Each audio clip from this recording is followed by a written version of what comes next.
I want to talk about this video that's been circulating around the internet titled "How to Remove Producer Tags from Beats." But let me tell you what really bothered me about that video. It wasn't even necessarily the fact that he was instructing people how to steal beats from us. It was really that the comments from producers that were being left on the video were so completely misinformed. That's a big part of how people are able to take advantage of producers so often.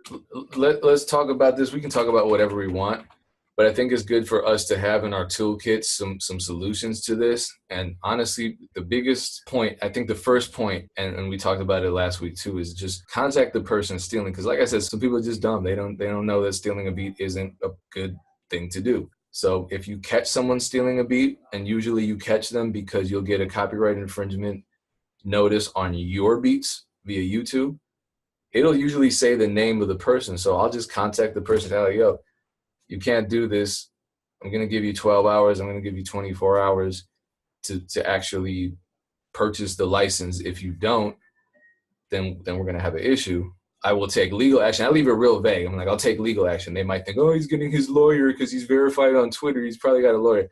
But sometimes you can just get people to realize, oh, my bad. Let me just send you $30, $40, $50, whatever the least price is on your beat store.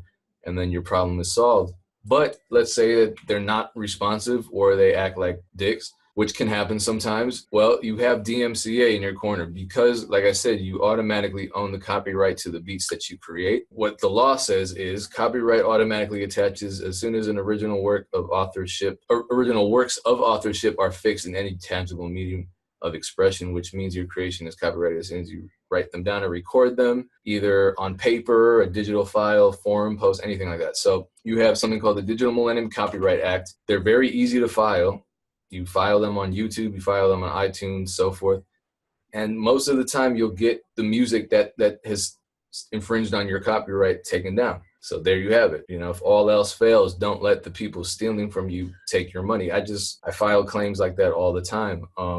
There are a couple other ways to do it. Some people use content ID systems. So if someone does steal your beat, there's no way they can monetize it on platforms like YouTube.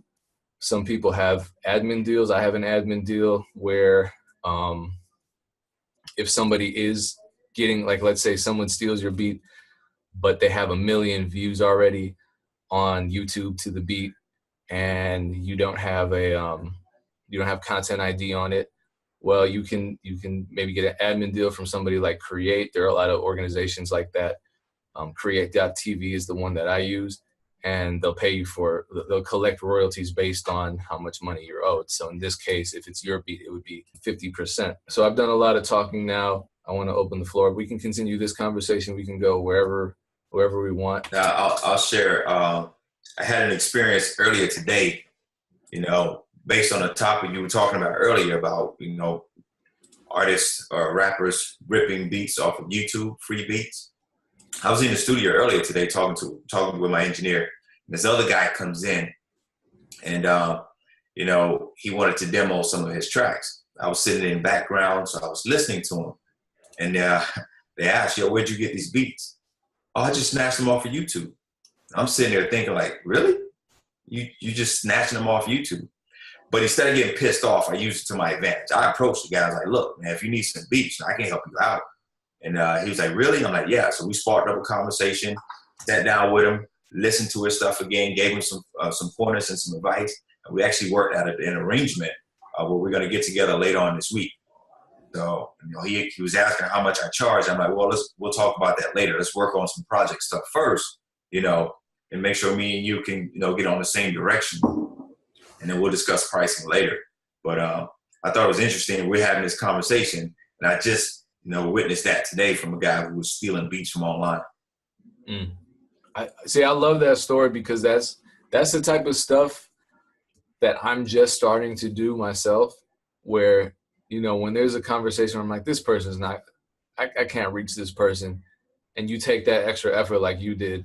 And sometimes, maybe it's 40% of the time, maybe it's 60% of the time, but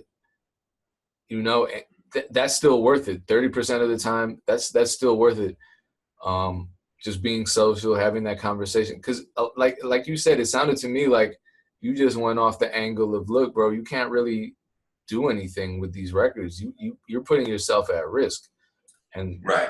and that's kind of what we have to explain. You know, like on the one hand, it does make me want to, you know, get mad and cuss somebody out. But on the other hand, it's like, look, if you're halfway reasonable and you put half an ounce of pride into your work, do you really want to be rapping on a tagged beat where someone could just out of nowhere pull the rug up from under you and file a DMCA claim or monetize your content, or claim that you ripped them off and throw dirt on your brand?